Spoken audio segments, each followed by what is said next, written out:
In the last lecture, we proved we took a relative extension. So, K over F.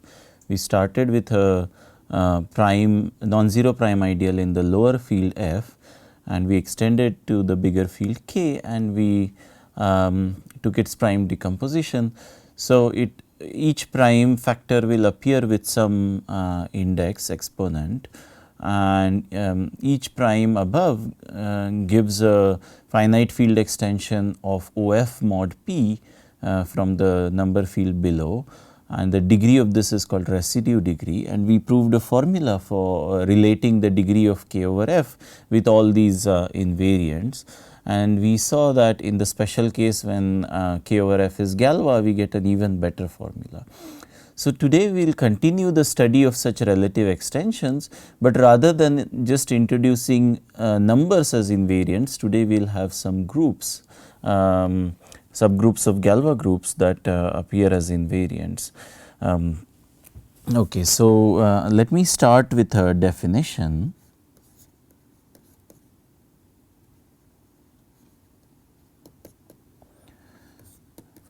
So, let K over F be a Galois extension of number fields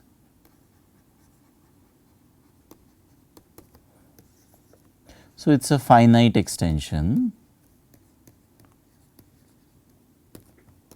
G be Galois group of K over F.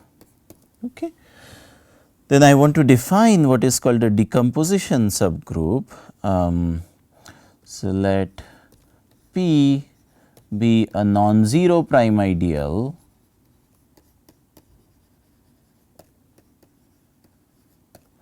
of OF, and POK, this is P1 to the E1 up to PR to the ER. So, this is the first part is just recalling something. So, PI's are distinct prime ideals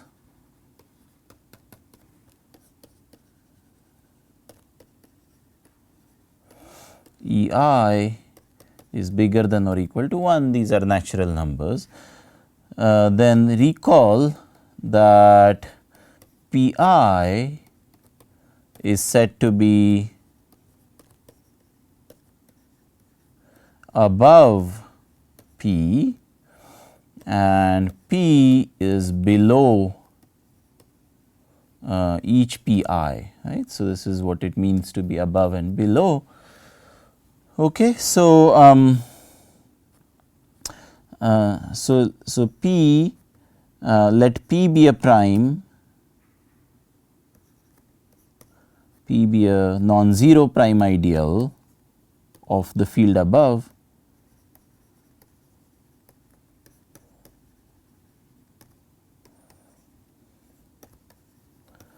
Okay, above small p in OF. Then decomposition subgroup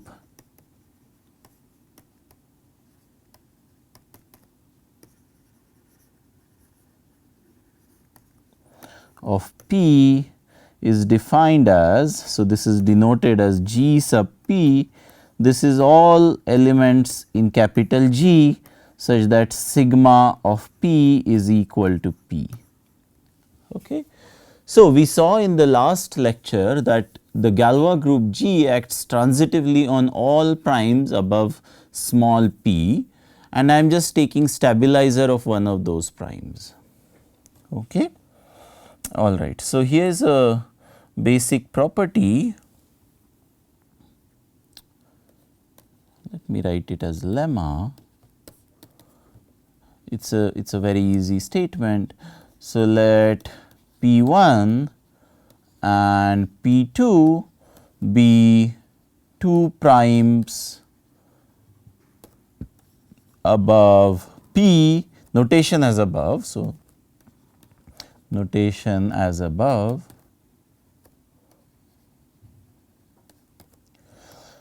Let sigma in G be such that sigma of P1 is equal to P2. So, we know that such a sigma always exists, and I am taking 1 and fixing it. Okay. Then, if I look at the decomposition subgroup of P2, there is a relationship between the decomposition subgroup of P1 and P2. Okay. So, what is the relation? The relation is that they are conjugates by this element sigma. Okay. So, if I take if I apply sigma GP1 sigma inverse, I get G sigma GP2, right. Okay. So, how does one prove this? The proof is very easy. So, let rho belong to sigma GP1 sigma inverse, and I want to show that rho is contained in GP2. So, I just apply so rho is equal to sigma G sigma inverse for some G in GP1. So, if I apply rho to my P2, this is same as applying sigma G sigma inverse to P2. And what does sigma inverse do to P2? It sends it to P1. So, I get P1. What does G do to P1? It fixes P1. And then what does sigma do to P1? It sends it to P2. Okay. So, hence sigma GP1 sigma inverse is contained in GP2. Okay. And then similarly, we can show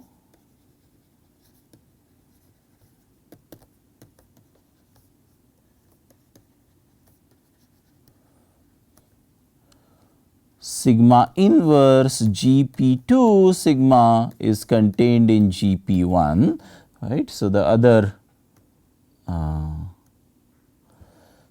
inequality inclusion. Right. So, this gives GP2 is contained in sigma GP1 sigma inverse. Hence, GP2 is equal to sigma GP1 sigma inverse. Okay. So, in particular, if K over F is abelian, it is an abelian extension. This means that G is an abelian group. The Galois group is an abelian group. So, when I say an extension is abelian, it means that the extension is Galois and the Galois group is abelian. Then GP1 is equal to GP2. Okay. All right. So, in this case,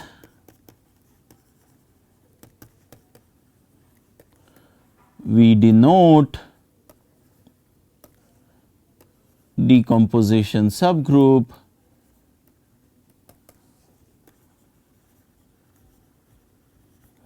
by G sub P. Okay. So, if the decomposition subgroup is independent of the choice of what prime you take above it, we denote it by G sub P. In any case, we see that for different primes above small p, the decomposition subgroups are all isomorphic, in fact much stronger, they are conjugates of each other.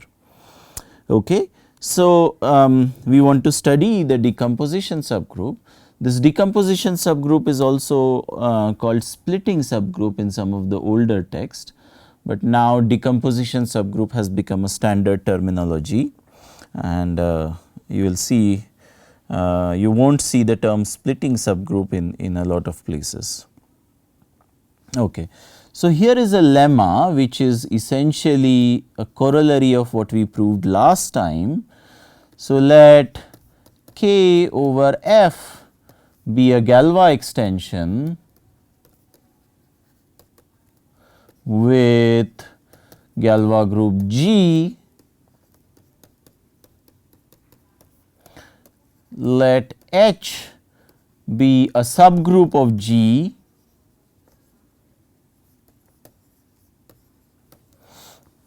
okay.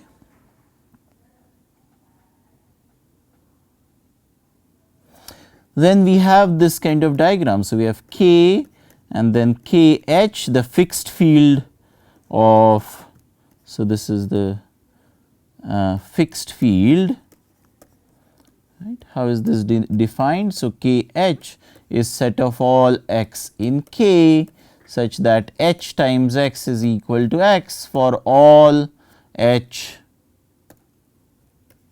in capital H. That is how the fixed field is defined. So, it is an, this is what you learn in Galois theory, it is an intermediate field between K and F. Okay. All right. So, I have some prime P here, it decomposes into lots of things here, right, P1 up to PR, and then the statement is written as follows, and I will write it in a in words first and then I will also tell you what it means. Yeah. So, Pi and Pj divide the same prime ideal in Kh. What does this mean? So, this is what I will tell you in symbols. This means that this is equal to Pj intersected with Kh. So, this can happen, right. If and only if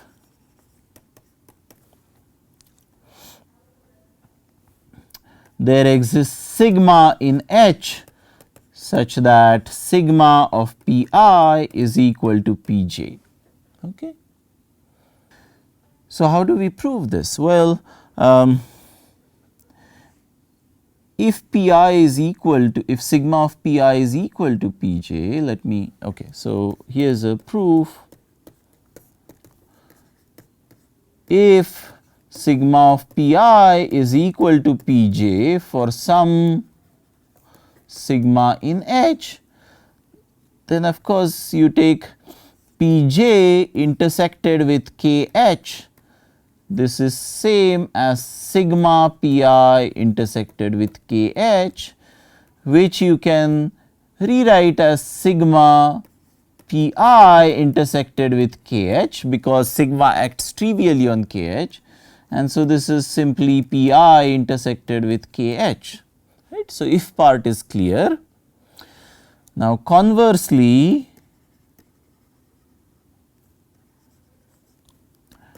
if sigma not this, converse would be Pi intersected with Kh is equal to Pj intersected with Kh, then you see that this is also a Galois extension with Galois group H, right.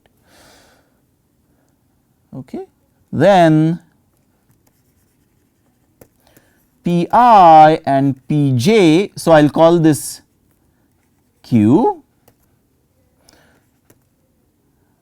are above the prime ideal Q. Hence, by transitivity of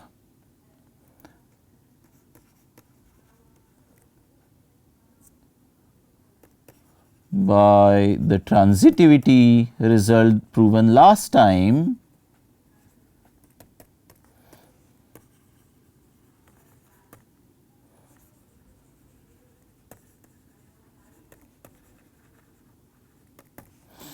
there exists sigma in H such that sigma Pi is equal to Pj. Okay. So, why is this relevant? Well, this tells you something about the decomposition subgroup and why it is called the decomposition subgroup.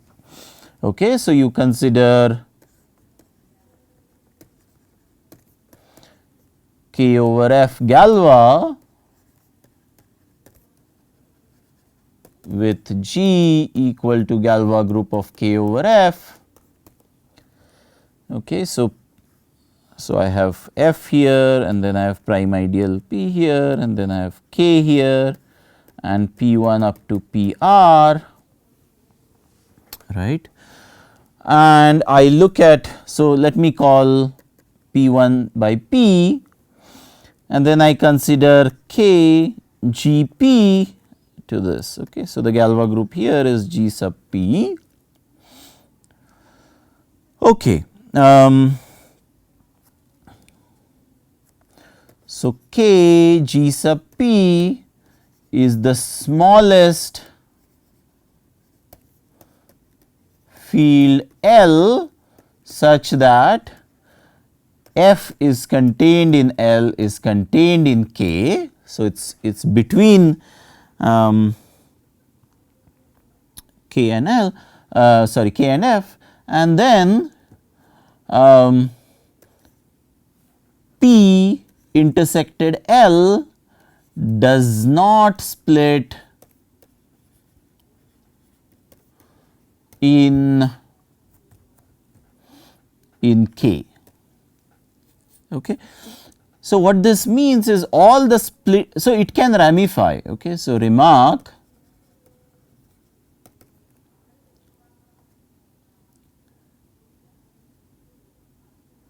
I will say what ramify means. It can, I think I have defined it before, but let me I will recall what that means. Okay. So, it can have bigger exponent. Okay. What this means is that, so this will already split as Q1 up to QR,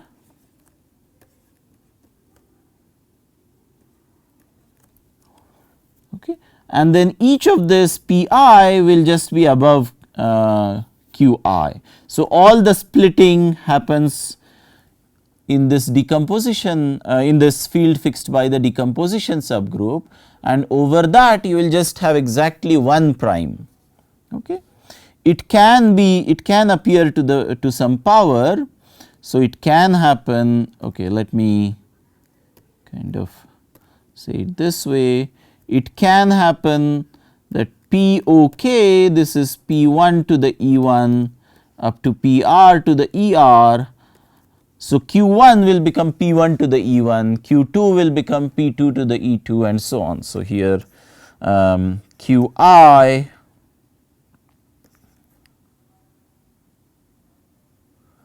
at least this picture makes sense. So, if G is abelian. So, it is easiest to draw this picture when it is abelian, otherwise you just have to work with 1 prime, and that is a bit awkward. So, let me just draw the picture. This picture makes sense only when the group is abelian, or in slightly more general situation, but in this case it is neatest. Okay. So, that is why this field is called a decomposition subgroup, right. If G is not abelian, or if G sub P is not normal, then you have to consider different extensions. So, G sub P1 K to the power G sub P1, K to the power G sub P2, etc. Okay. So, that tells you about why it is called the decomposition subgroup. Now, what you can do is you can define a function from Galois group of K over G K sub P. So, you can define a function from decomposition subgroup to Galois extension of residue field. But before that, let me remind you what ramification means.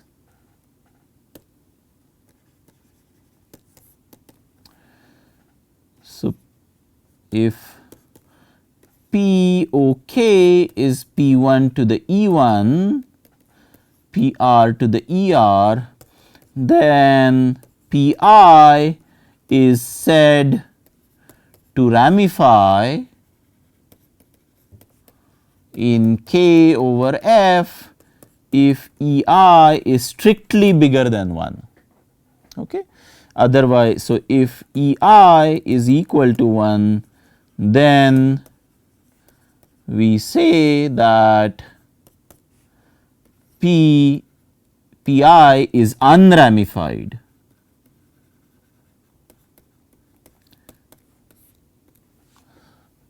Okay. So, the English word ramification means consequences, and here it essentially means it has different layers. So, that is why there are lots of points squished into one point is kind of what it means. There is a geometric interpretation of this, but I am not going to say that. So, of course, if K over F is Galois, then POK is just P1 to the E and so on up to PR to the E. So, this is P1 up to PR to the E, and so PI ramifies in K over F if and only if Pj ramifies, right. So, ramification in this case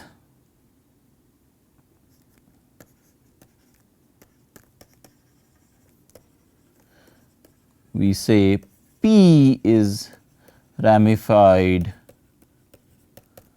in K over F if E is bigger than 1, and similarly P is unramified. So, ramification or not ramified you can state just in terms of prime of the smaller number field. Okay. All right. Now, if P is below P in K over F, then we know that K sub P, which is OK mod P, is a finite extension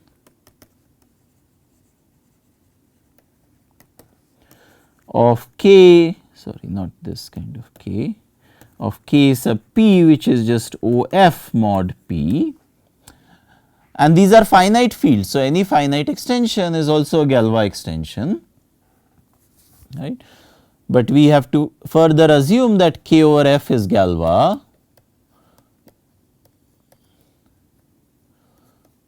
Then sigma in G sub P defines an automorphism, a field automorphism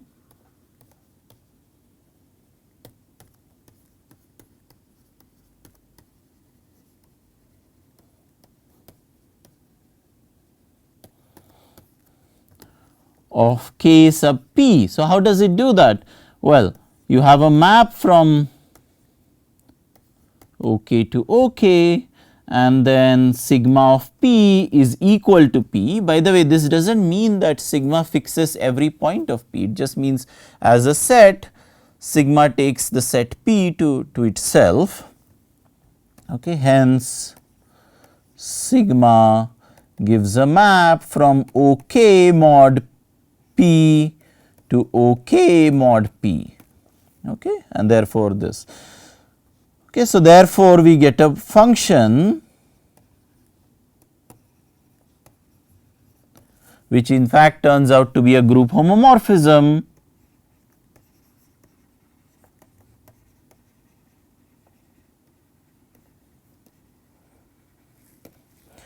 from G sub P to Galois group of K sub P to K sub small p.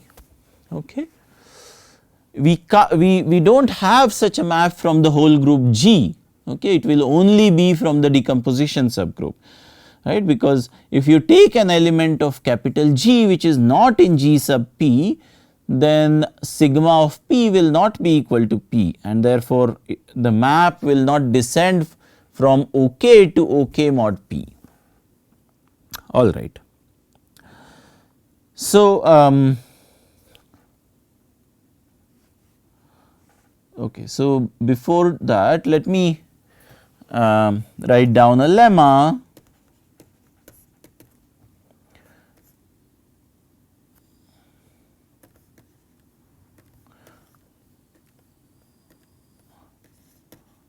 Order of G sub p. You can pause here for a minute and think about what this order will be. Order of this subgroup G sub p is equal to E times F. Okay. And why is that? So, here is a quick proof of this, right. So, G acts transitively on P equal to P1, P2 and so on up to PR. Order of G is E times F times R, and G sub P is equal to stabilizer of P. So, this is equal to order of G times the number of elements, which is R. So, this is E F, right. Okay. And what is the order of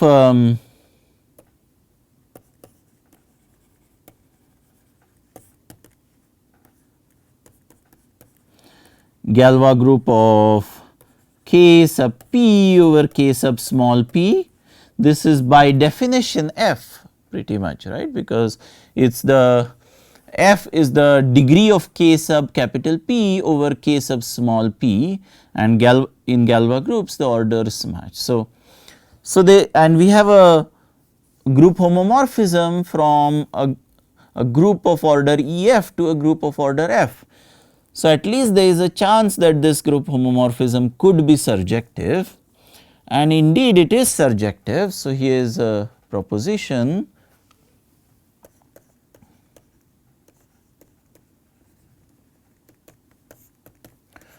The homomorphism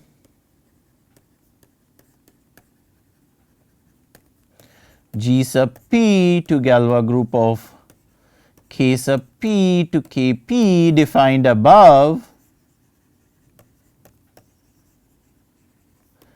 is surjective, and here is a proof of this fact.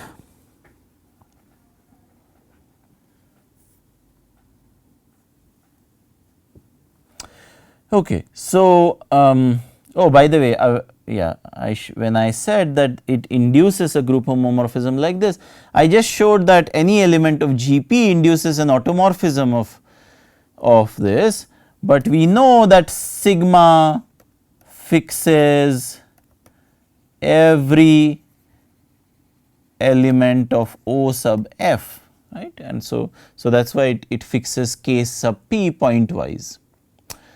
Okay. So, what I am going to do is I am going to take first, yeah. So, I want to show that any element in K sub p has an inverse image in G sub in this Galois group of K sub p over K p has inverse image in G p. And what we do for that? Well, we analyze a somewhat more general situation first.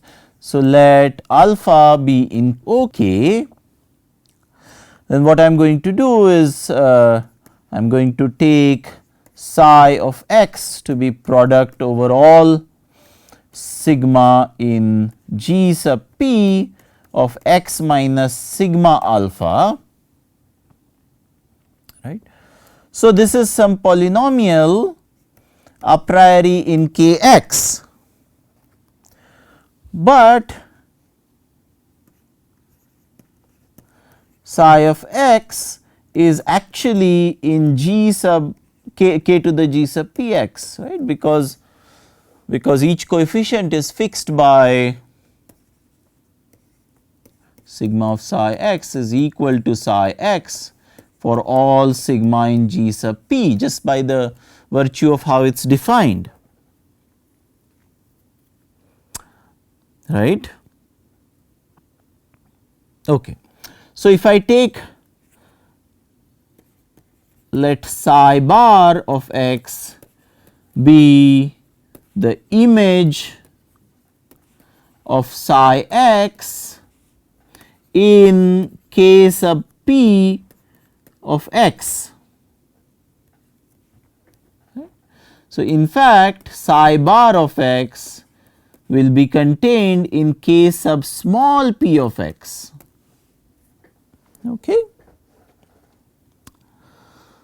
All right. So, this means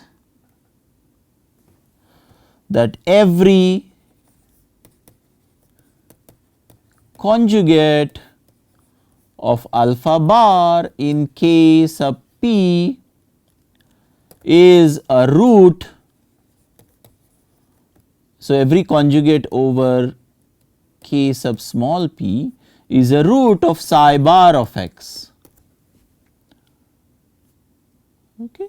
And so, what we can do is we can take, so take alpha in k such that alpha bar in k sub p generates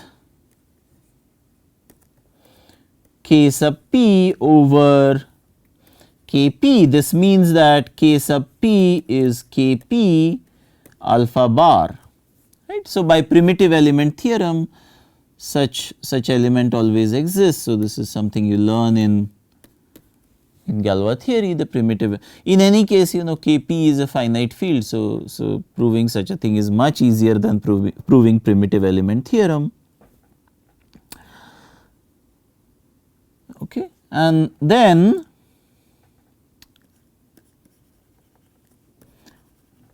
any conjugate of alpha bar is a root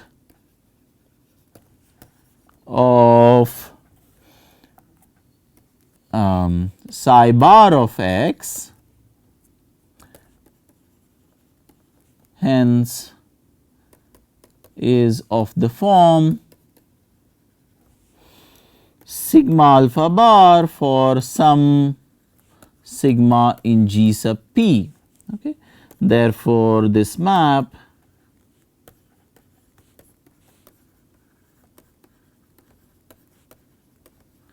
is surjective. If you think about what this means, it is exactly that this map is surjective.